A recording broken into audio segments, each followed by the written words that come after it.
আচ্ছা, বৃষ্টির সাথে খিচুড়ির কি মিল? বৃষ্টি দেখলেই কেন খিচুড়ি রান্না করতে হবে? হ্যালো এভরিওয়ান, আসসালামু আলাইকুম। চলে আসছি নতুন আরও একটি ডেইলি ব্লগ নিয়ে। আজকের ব্লগটা না আপনাদের কাছে অনেক বেশি ভালো লাগবে। আশা করব পুরো ব্লগ জুড়ে সাথে থাকবেন, আর অবশ্যই একটি লাইক দিয়ে পুরোটা ব্লগ দেখার অনুরোধ রইল। আজকে বৃষ্টি উপলক্ষে কি ইফতারিতে রেখেছি সব কিছুই শেয়ার করব।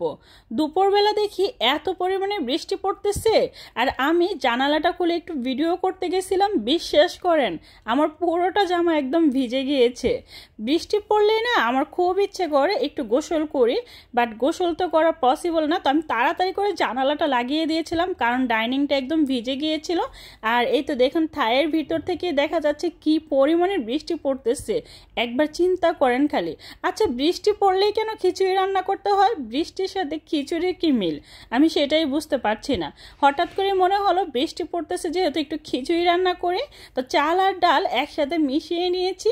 এখানে পোলাওর চাল, ভাতের চাল, ডাল আর মুগ ডাল সব কিছু একসাথে মিক্স করে নিয়েছি।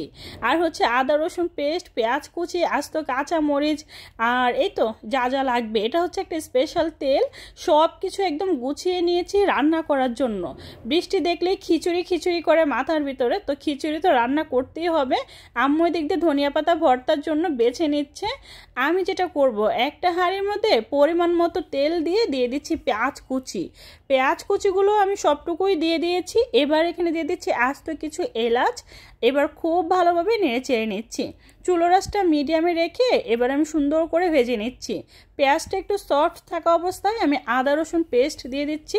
একটু পরিমাণ মতোই দিয়ে দিবেন। আর এই পর্যায়ে দিলে হয় কি, আদা রসুনের যে এক্সট্রা গন্ধ থাকে সেটা থাকে না। যাই হোক, আমি এবার খুব ভালোভাবে এগুলো একদম নেড়ে চেড়ে সুন্দর করে একটু ভেজে ভেজে নিচ্ছি। আর একটু ভালোভাবে ভেজে নিলেই ভালো লাগে।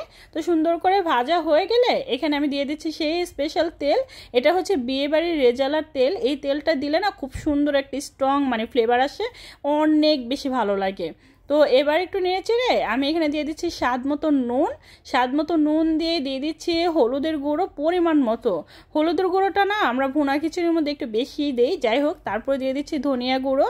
আপনারা চাইলে লাল মরিচের গুঁড়ো দিতে পারেন, বাট আমি কোনো প্রকার লাল মরিচের গুঁড়ো দিচ্ছি না।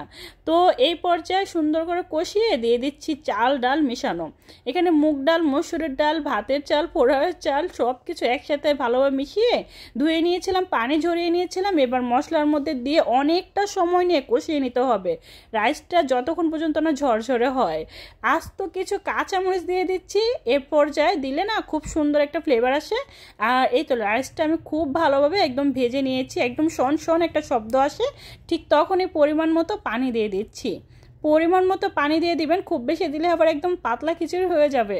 তো পরিমাণ মতো পানি দিয়ে একটা ঢাকনা দিয়ে ঢেকে রান্নার জন্য আমি চুলায় বসিয়ে দিয়েছি। এবার যেটা করব, ভর্তার জন্য এখানে কিছুটা শুকনো মরিচ আর হচ্ছে কাঁচা মরিচ একসাথে ভেজে নিব। আজকে দুই ধরনের মরিচ দিয়ে এই ভর্তাটা করা হবে। আর কি ভর্তা করব সেটা আপনারা যখন বানাবো তখনই দেখতে পারবেন। যাই হোক, আমি খুব ভালোভাবে এই যে শুকনো মরিচ কাঁচা মরিচ একসাথে ভালোভাবে ভেজে নিচ্ছি। তারপরে পেঁয়াজ আর রসুন ভালোভাবে ভেজে নিচ্ছি। সব কিছু একদম খুব ভালোভাবে ভাজাভাজির কাজ শেষ করে নিব। একদম দাগ কাটা করে হয়ে আসলে তারপর এগুলো আমি নামিয়ে নিব। দেখতেই পাচ্ছেন কত সুন্দর করে ভাজা হয়েছে। আর এই পর্যায়ে বিশ্বাস করবেন কাঁচামরিচের খুব সুন্দর একটা স্মেল আসছিল। তো যাই হোক, এই যে ভাজাভাজির কাজ শেষ। এবার আমি শীতল শুটকি সুন্দর করে ভেজে নিচ্ছি। এগুলো আগে থেকে খুব ভালোভাবে আম্মু ধুয়ে দিয়েছে, তো আমি এখন এগুলো সুন্দর করে ভেজে নিচ্ছি। আজকে শীতল শুটকির ভর্তা বানাবো আর ধনিয়া পাতার ভর্তা বানাবো। একটা পাটার মধ্যে সুন্দর করে আমি কিছুটা মরিচ আর হচ্ছে স্বাদ মতো নুন নিয়ে একটু ভালোভাবে বেটে নিচ্ছি। আম্মুই ভর্তাটা বানাতে চেয়েছিল, বাট আম্মু একটু অসুস্থ, তাই আমি বানাচ্ছি। যাই হোক, আমি সুন্দর করে প্রথমে মরিচ আর নুন একসাথে মিক্স করে খুব ভালোভাবে বেটে নিচ্ছি, একদম ম্যাশ করে নিব।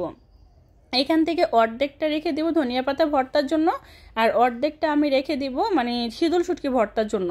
প্রথমে মরিচ আর রসুনগুলো একসাথে বেটে তারপরে কিছুটা রেখে দিচ্ছি। আর শীতল শুটকি ভর্তা আমি কিছুটা বানিয়ে নিচ্ছি, অল্প একটু মরিচের দিয়ে।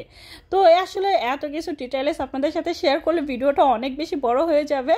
তো এই যে আধো বাটা করে পেঁয়াজ দিয়ে দিচ্ছি। পেঁয়াজটা আধো বাটা করে আমরা ভর্তা বানাই। এই ভর্তাটা খেতে অনেক বেশি ভালো লাগে। এই তো আমার ভর্তা বানানোর ডান। এটা হচ্ছে শীতল শুটকির ভর্তা। একটা পাত্রের মধ্যে আমি নিয়ে নিচ্ছি। আর এবার হচ্ছে ধনিয়া পাতার ভর্তাটাও ফাইনালি একদম লাস্ট পর্যায়ে কিছুটা আমি পেঁয়াজ আদা বাটা করে একসাথে মিক্স করে একদম ফাইনালি আমার ভর্তা বানানোর ডান। একটা পাত্রের মধ্যে নিয়ে নিচ্ছি।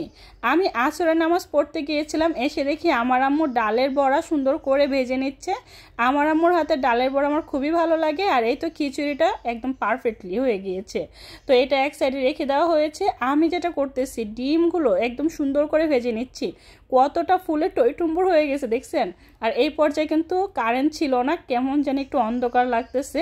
যাই হোক, ডিমগুলো ভেজে আমি একটা পাত্রের মধ্যে তুলে নিচ্ছি। আমি এখানে 3টা ডিম ভেজে নিয়েছিলাম। আর এই তো ইফতারি ঠিক আগ মুহূর্তে আমি সুন্দর করে একদম পুরো সব কিছু সার্ভ করে নিয়েছি। এখানে ছিল ডালের বড়া, ডিম, শীতল শুটকি ভর্তা, ধনিয়া পাতা ভর্তা, সেই সাথে শসা, আর সাথে ছিল জুস। যাই হোক, এই ছিল আমার আজকের ব্লগটা কেমন লাগছে কমেন্ট করে জানাবেন, ঠিক আছে?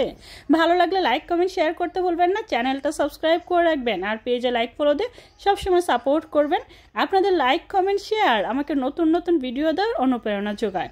সো আজকের ইফতার আয়োজনটা কেমন লাগছে অবশ্যই কমেন্ট করে জানাবেন। আপনারা বৃষ্টি উপলক্ষে কী কী ইফতার আয়োজন করছেন সেটাও কিন্তু কমেন্ট করতে ভুলবেন না, ঠিক আছে? তো আজকে এই পর্যন্তই। সবাই ভালো থাকবেন, সুস্থ থাকবেন, আমার জন্য দোয়া করবেন। আল্লাহ হাফেজ।